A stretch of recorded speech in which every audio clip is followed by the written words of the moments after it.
This is the Crazy Over 40s Live podcast, where every Thursday you will have a pirouette of rotating co-hosts, including myself, Caroline Brown, that will delve into topics relating to the over 40s. For aware of this notion that you're going through a midlife crisis, we're going for a crazy over 40s life. It's the time to uncover and rebirth our adolescent years filled with curiosity and all our desires. We do it right here on the Crazy Over 40s Live podcast. We look into relationships, emotional, sexual, financial wellness, entrepreneurships, providing you with an enjoyable delivery every Thursday. And don't forget to share and subscribe so you can keep updated on all the episodes as and when they become available. I hope you enjoy this episode.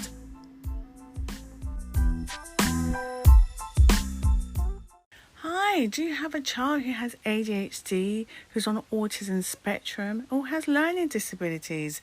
This episode is just for you. We shall be joined by Nicole Santiago. He's skilled at building motivation and using strategies to engage with children who are neurodiverse.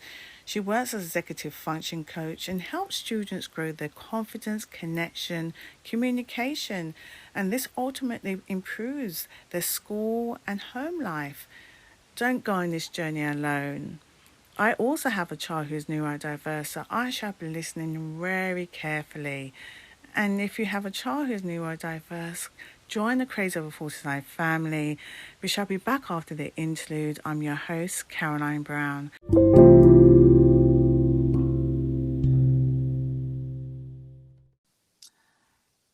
As I promised, I have Nicole here. Hello, Nicole Santiago. How are you? Hi, Caroline. I'm great. How are you? I'm doing very well. Thank you very much. And this is very dear to my heart because I have family members who have ADhD. And so this is something that I'm very much invested in. But just tell my listeners a little bit more about you and what brought you to this wonderful place of serving such wonderful people. Sure. So I think a lot of what started it was my son's ADHD diagnosis. I was an educator for a long time, and trying to get services for him was very difficult. He was very bright, but he also had ADHD. So it was like a battle to get services for him. And also, then I was late diagnosed because I realized when he had ADHD that I had it. My husband has it. All five of us in our family have sort of different diagnoses, but that sort of started me on the path to how do we make this work better for us? Because we all sort of are these neurodivergent brains, and how are we going to make life happy and easy for us and smooth?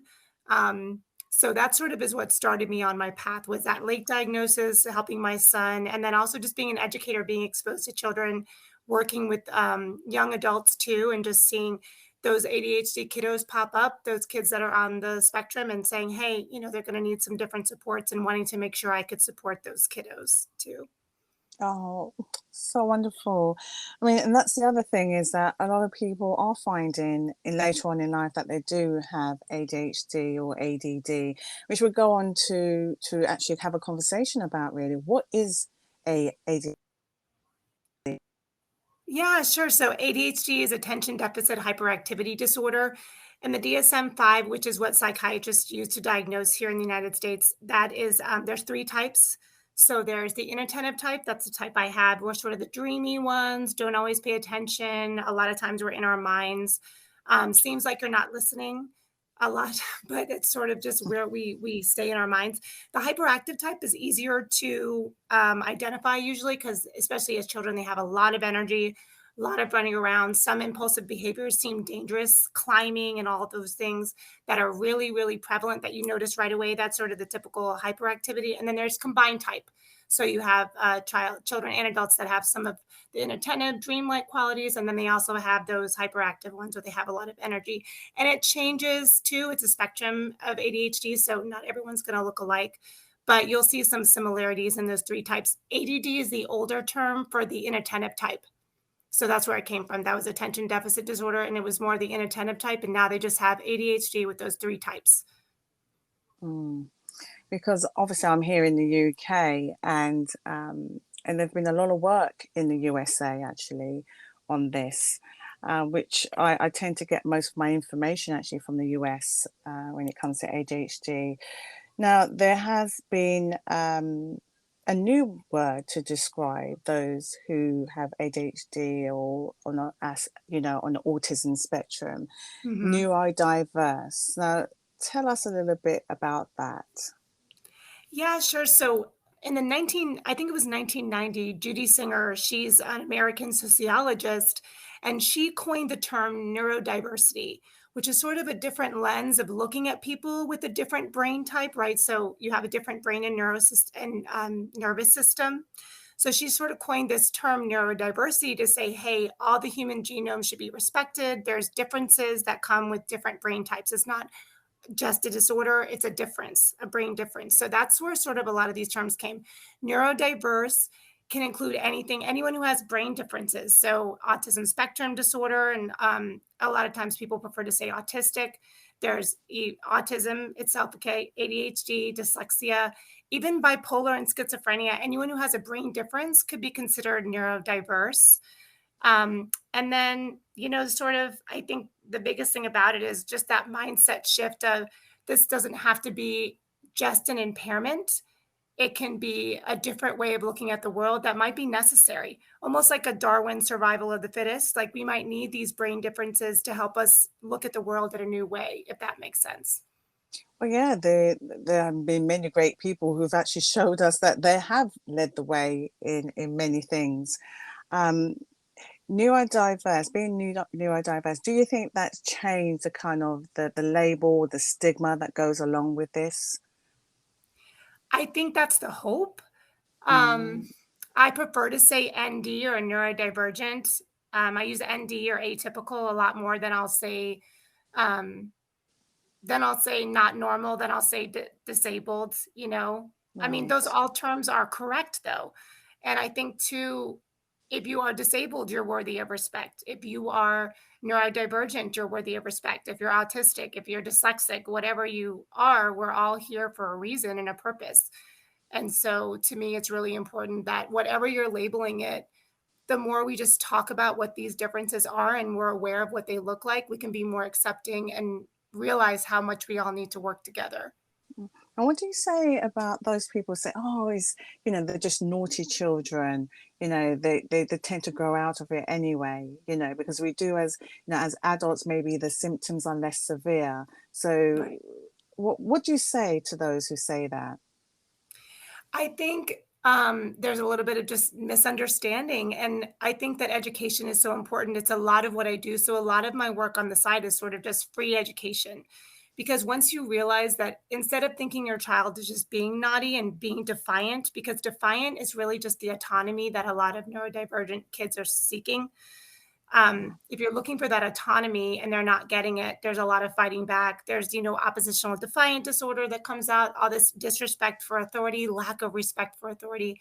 But really, it's just wanting to be respected for who you are. And I think if you realize that the child is really just looking for a relationship, looking for a connection, children with ADHD hear no or they're wrong like 21 times a day. They do something wrong, they're disciplined, they forgot to do something, they left their school but get home, they forgot to wear the right uniform, they forgot to finish their homework, they were impulsive and yelled out something in a classroom and were reprimanded. I mean, there's so many things that happen when you have this impulsive. It's really a motivation. It's a motivation brain. Like whatever motivates your brain is what you're going to focus on. And if it's not motivating, you're not going to focus. So it's really interesting if you look at it that way of how do we reach this kid and make this motivating for them so they can respect, so they can listen, so they can understand their emotions, because the emotional dysregulation is also a huge part of ADHD. I think that's when we'll stop seeing it as naughty. I think a lot of times when we see a kid with glasses, we don't think about how his eyes may not work right, but you can't see an ADHD kid with a brain with an emotional dysregulated system. You don't see that. So you're going to think they're naughty as opposed to thinking, oh, they just don't have the strategy where they can identify their emotions and do this specific. Maybe they can rip up a piece of paper if they're angry, right? How do I get this angry, or write it down in a journal or draw a picture of what I'm angry about?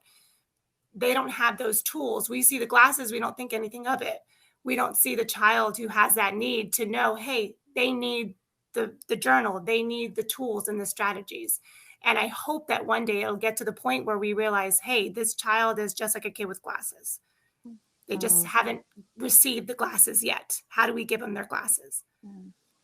Because I mean, I have seen some changes in the classroom, in the school system, including children who are neurodiverse, in classrooms and not taught somewhat separately, but actually including them in the classroom. Are you a big promoter for children to actually remain in the classroom, or what do you think about children actually having their own space so they can learn in their own time? Yeah, so well, all the research points to inclusivity being the number one way for children to learn because the typical learners learn better and the atypical. When they're together in the same classroom, they learn better because they learn from each other. Mm, That said, you have to have a really well-educated teacher in the room. You need to have an aide. I know the peace corners are really popular now. They call them the peace corners or the kind of where you can go decompress. They'll have little tents in the corner of the room or pillows, a place for the child to go relax. Fidgets where they can go play with those little squishy balls or little cubes to kind of get that emotion, have their favorite stuffed animal. When I'm working, I have a lot of autistic clients that I advocate for. So I'll ask, does the classroom have that space? Does the classroom have a relationship? Is that adult ready to make a strong relationship with that kid? Because if you don't have a strong relationship, that child's not going to be able to follow along. And, just I know compliance is a lot of what we want at school, and it doesn't have to be just compliance. It can be how do we motivate this child so that they want to participate? So I think a big switch out of sort of the behaviorism that has led most of our classrooms for years, really since education right. was invented. Yeah. Yeah. That leads me on to the next question, really, or the next conversation I would like to have is behavior modification, choosing schools. What are your thoughts on people choosing schools, particularly when it's well structured, and that it actually helps the child actually to become even more structured, or to learn about structure, if we're talking about behavior modification. Right. So structure is everything for, kiddos on the spectrum, autistic. And the structure is what helps you know what to expect so that your nervous system is calm. You stay regulated because next we're going to have snack, or next we're going to do our social studies, or next the teacher's going to read a book aloud. That structure and Yeah. routine is so important for basically all of my clients. And so the Okay. behavior part of it is important because you're letting the child know what's coming next. The Right. rewards, I think, are also important too. I'm not big on consequences at all. I think just rewarding the positive is more helpful. Right. Than just the because the other thing that parents are quite overwhelmed by is the information out there and what to expect, because when we're talking about the school, but then outside of school there is a quite a nervousness, when parents go out and they see their child, not behaving the way that others expect their children to behave, that you don't have control of your children are Mhm. not well mannered. Yeah, so mates going on hobbies, taking part in hobbies, interests, outings, really difficult for parents. It is. I remember it so well. I had a child who ran away from me, and he was 4, and it was very scary.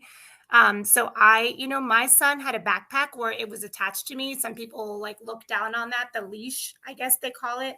But I loved it. Yeah. He was a runner and he was always close to me because he had his backpack on. It was attached to my wrist after he got away from me on the beach and really scared me. That's the solution I had personally. I think also when you find activities like sports where karate teaches a lot of discipline, self-discipline, sports where like running, where the child's running and not competitive with the group, but competitive against themselves with others. That way they're not letting down the whole team, but they're still building confidence because confidence is so, so important for our ADHD kiddos because they're Mm, hearing no all the time or that they're wrong all the time. So if you hear mm, that all the time, your confidence wanes. So the way to build Yes, of that is course. to get that sense of accomplishment. And so I think that's answered your question. I might have gone off on a tangent No, there. no, no, it did, because the importance in that really is education. And I feel it's important for children to know a lot about their condition, the symptoms from it, Right. and explain why they find some certain things a bit more challenging or overwhelming, or that's the way they see the world, and so that's the way they are, and so they should be accepted just the way they are. Um, do you think when it's too early to have that conversation, or should it be sort of interwoven in your day-to-day conversation with your children? If you're addressing children, I think, you should talk about how your brain works all the time. We Okay. always talk about how our brain works in my family, with my clients. How does your brain work when I'm coaching students too? How Mhm. does your brain work? What is a good reward for you? If you finish this task, what are you going to go, are you going to give yourself a break? How are you going to reward your brain for getting these things done? And that's so important because when I'm teaching it in that context, everybody has a brain and everyone's brain is different. So that way you're learning your personal brain, hey, you're really overwhelmed with large crowds. So let's just spend half an hour at this event because your sister has a game and we needed to show up, but maybe we'll just spend half an hour and then Right. grandma will come pick you up early. Or in terms of children too, we talk about certain foods. Your brain, it works really well when you have a lot of protein, when you take your vitamins, those types of things that I teach to all my children and talk to my students about it too. Knowing how your brain works and your nervous system works. Hey, that's boring for you. You're not going to be interested. So let's body double. Why don't you call me up and put me on FaceTime while you're working through that? Or, get your sibling to be in the room with you while you're putting away your laundry. Just get Right. those things built in right away. So you're always talking about it. I talk about what I do too, and my husband does. Talks about how he makes his brain work with whatever needs to be done, even if it's not interesting. Right. And then the other part with adults in our life, I think it's really important to talk about, hey, my child's a little different. If you don't want your child to be spanked or whatever different punishments, you don't want those to be used. A lot of that's super negative and can be harmful for ADHD kids because then they don't trust adults and they're looking for that autonomy anyway. And then you get that ODD and those other behavioral issues that get harder to manage. So really bring those adults in your life early, grandparents, babysitters. Hey, my child has this or that. And this is how we manage it. If you're noticing these things, let us know and let them know how you'd like them to be corrected. I think boundaries are super important, but you can only control yourself. Mm. So, not necessarily consequences, but boundaries where I will not do this anymore because you're doing this. And I think that's another way to teach, let the adults in your life know and let your child know how their brain works. Let Yeah. them figure it out. It's a lot of self-discovery for Right. ADHD and neurodivergent kiddos. Yeah, yeah. Because sometimes I feel that they should have that kind of conversation in school as well, as part of accepting people who we all are different, part of the conversation. Because I know sometimes that children can be isolated, in their friendship groups, and as you explained that. Education is one of the ways, having a conversation, as it is part of you, so why not include it in part of your normal conversations as to why, my day was difficult because, oh, I had a great day, I did this wonderful work. Yeah, because you're so creative, your mind does wonderful things. All of those things I think Right. is so important. We do grow out, well, I grow out of ADHD, or I think we do learn some coping skills. Right. Tell us a little bit about that, because I know that most of the diagnosis is done around sort of, or known to be around 6 to 12. Right. Um, yeah, which are very important beginning years in school, isn't it? All years are important, but these are the times where you're going to see the gaps becoming quite evident, isn't it? With expectations and Right. And, so the truth is you never grow out of ADHD. If you're a mm, neurodivergent brain, you have your brain and nervous system for your whole right, life. yeah, However, you learn to manage it. Yeah. So you learn what your symptoms are, how you manage it best. My eldest son, runs 3 miles a day. I know exercise is really important for me. I always recommend that to clients with their kiddos. Hey, are y'all getting exercise or whatever they need? Because once you learn how to manage, then it is almost like you grow out of it because you know how to manage it. Um, I think too, I know there's medications sometimes that families choose to use to help manage it, which can be helpful. For us, didn't help us actually at all. It was very hard for us to manage with the medications, but that's there. So I know for adults, like a lot of times college can be another trigger for ADHD. So if you have Yeah. ADHD, but you kind of managed all the way through high school, limping along and got through, but then all of a sudden, you're failing out of college without that structure, that's a place where you're like, hey, maybe this is a place I realize I need to manage myself better. I need more tools. I need an ADHD coach, or do I need medication? Motherhood, new parenthood is another place where a lot of times for women and also, dads too, hey, all of a sudden you're not getting sleep. And we know a lot of neurodivergent minds don't sleep well anyway. The minds are always moving and going. So that's another time where you might say, hey, how do I manage this? This is getting overwhelming. How can I help myself through this stage? So that's sort of where it'll pop up. But it does pop up again. A lot of times, if it's a stressful time in your life or you're managing a lot, I've seen law students, different aspects of adult life where it might come out again, and you'll need more strategies to help manage your time and your life, and maybe a coach or more visual timers, more reminders, all that type of stuff to help you. Yeah. And that's, again, you talked about like the myths that are out there that those who are neurodiverse are not that bright. You know, it has something to do Right. with intellect. Just because we're struggling, just because they Exactly. are struggling, is something to do with intellect, which is not the case, is it? No, usually, actually, in fact, a lot of times it's a higher IQ. And that's why sometimes when I do my work where I'm advocating for families at school, the child is bright. So they're able to Mm, manage their workload just because of their brain power. But then when it gets harder, right. maybe in middle school, there'll be a transition where they have a lot of classes to manage. And so their executive function sort of falls flat. So then they're struggling academically.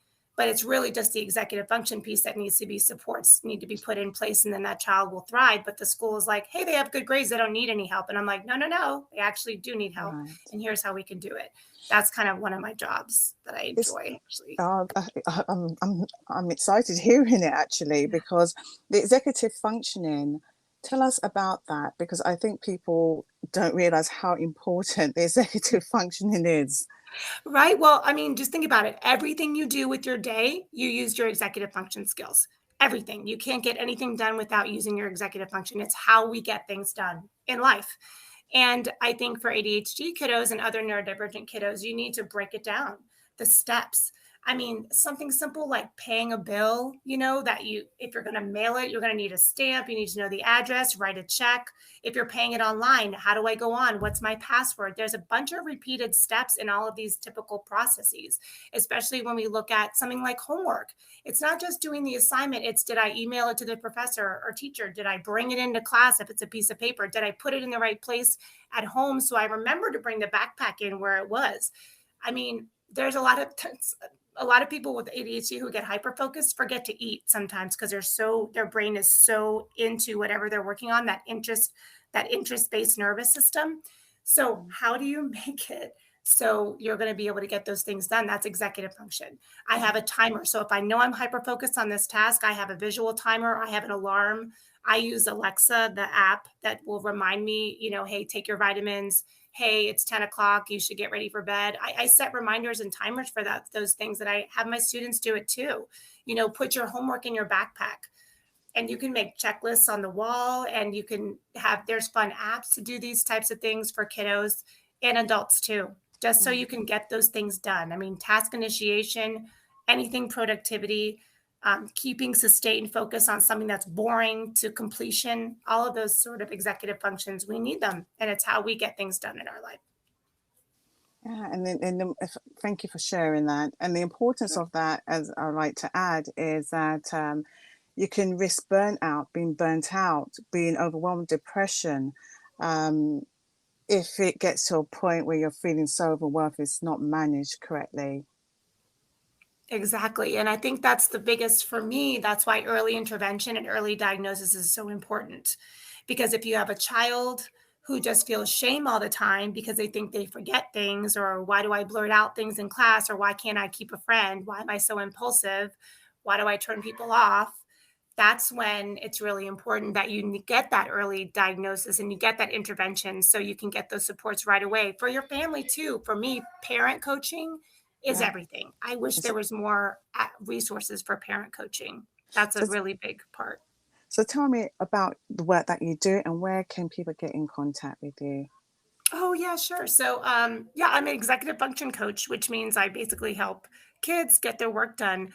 Strategies for homework, strategies for accomplishing things, managing tasks. I really love working with students in this manner. I've done it for almost 8 years, and I really love working with kids one on one. It's different than when I was in the classroom because I'm really getting to know this child and what their needs are. And then as a special education advocate, I'm working with the whole family for children who are not getting the resources they need at school. I'm able to use my background as an educator to kind of sit at the table and have these big negotiations. They're called IEP meetings, these individualized education programs that we're setting up for students so they can get the resources that they need. And I really love that process and making sure that the kiddo gets what they need. The family's calm, kind of holding the parent's hand through the process. It's super overwhelming. There's lots of laws around special education and timelines, and you don't get what you need if you don't have the right supports and diagnosis and paperwork. So I kind of help the families gather all those things to get what they need from school too. And just to mention that you are based in the US, so your support is only for families in the US, is that correct? That's the law that I know, right? So the Individuals with Disabilities Education Act was passed in 73 in the United States. So that's the law that I use and manage. I would be willing to help anyone. I mean, I do a lot of Zoom IEP meetings, but I don't because I don't know the process or system in the UK. I would, I could definitely give a consult, but I wouldn't want to go ahead and represent anyone without knowing the law. So, Absolutely. Okay, that's thank you for sharing that. yeah. Where can my But for listeners get executive for I'm sorry, for executive function coach, I can help anyone. I can help any families or kiddos that are needing some help managing their schoolwork and their academic life too. right, that's what I thought as well. And your details? Sure. So you can email me. It's familyaddventures@gmail.com. And then my website is familyaddventures.com. And I send out a monthly newsletter. You can sign up for the newsletter. I have different promotions, and I also just give information about ADHD, about neurodivergent kiddos, and about advocacy work too. So, Wonderful, yeah. thank you. And you know where your details are. And the other thing is, I want you to, if you can, leave a parting words for my listeners, for parents who may be feeling, oh my God, at the moment. What are your parting words for my listeners? I think it's really important to remember how much the relationship is going to matter. Don't burn up your relationship over little things like forgetting chores, or getting frustrated with a child who has to be repeated. The rule has to be repeated over and over. Really, if you build that relationship, take time to fill your cup, do things that you both enjoy together. That's going to pull you through when it does get real hard, because it's not easy to be a parent of a kid with ADHD, autism. I mean, it's a whole nother ball game. And so you need to fill your own cup and just work on that relationship piece. And then the other pieces will fall into place more easily. Thank, thank you. Thank you, Nicole, for coming on the Crazy Over 45 podcast.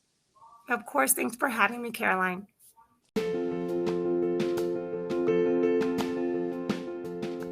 Did you enjoy this episode where we shall have more for you tomorrow, because ADHD impacts adults too. Dr. James Brown was diagnosed with ADHD in 2021 and is here to break the myths and truths about ADHD when it comes to adults anyway. ADHD Adult UK is his registered co-founded charity. He also has a podcast, ADHD Adults, to help support adults with ADHD. So he should be joining us tomorrow. Right, if you want to get hold of all my guests, including Nicole Santiago, you can. Instagram, Facebook, Gmail, The Crazy Over 40s Life. And don't forget the crazyover40slife.com website, where you can find all the tools and resources you need to navigate your over 40s life. And don't forget to share and subscribe so you can keep updated on all the episodes as and when they become available. And I'm your host, Caroline Brown.